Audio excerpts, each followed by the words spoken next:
Buin bhailliú a commerceide a teflé a dí Parliament of Westminster, Trialtas na Bratainne ag geirí go mó gríomhaíochtaí príomhaidetha úsáideoirí idirlín fáil de údrais na riachta aontaithe.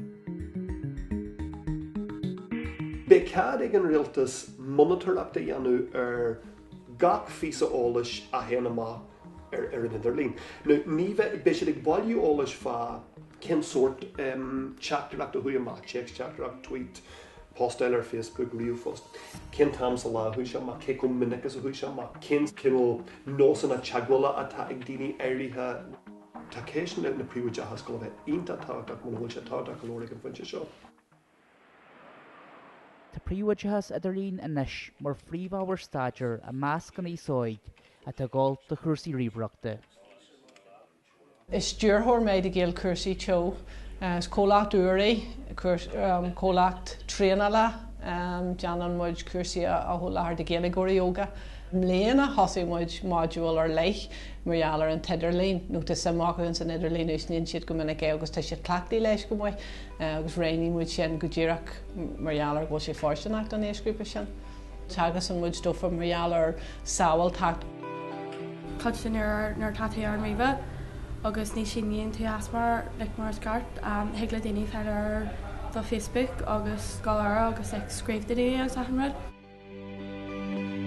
Hettin sin amach na chuid cardide, clonm scéaltaí bhuathrá bhfuil nuair het me amach na car an nuirí scríomh mé rudí rint rudí fa go dófar an idirlín ach níor heag mé riú go deoch lá cas cuairte ghlachu mé éan ar náinnéil sin a galtharlaí don grachta in beidir ach níor heag siad go deoch sin na dhéanana. Tá sagam 5 way ach níor háda sé dú so níl febar beagam ach de Twitter agam agus tá sagam dé heag le háda. Chen na Jarfar Bogar and Reaver Foster, so ta Facebook aki agus an amna nur chen share how ilahi gal ruddy me card agus hukli shin fact the curram sa Foster.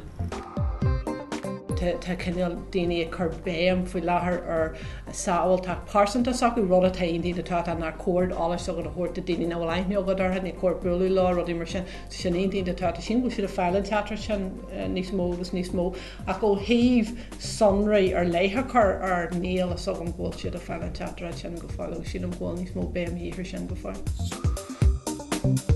Má tá muid go a chonaí ar in san dóin digateach caiimiid bheith inta réalaach fá na puntartí tamhaíonn sin agus tanlí seo agus tanreaachtaíocht seo an le chosann seo thuirt don méclíontaithe ón sceflaireacht agus ón sceflaireacht idirnáisiúnta. Níl mór níos mó géis ná mar atá Google a dhéanú fall láthair ar a gcuid sonraí páirtíon agus Facebook a dhéanú agus tá buntáistí leis an dóin digateach a cumáile sin leis na buntáistí sin a bheith ó gine céimiid bheith réalaach fá go dé chuirmidir lína agus cé có hoscailte is a támuid in san saoil seo.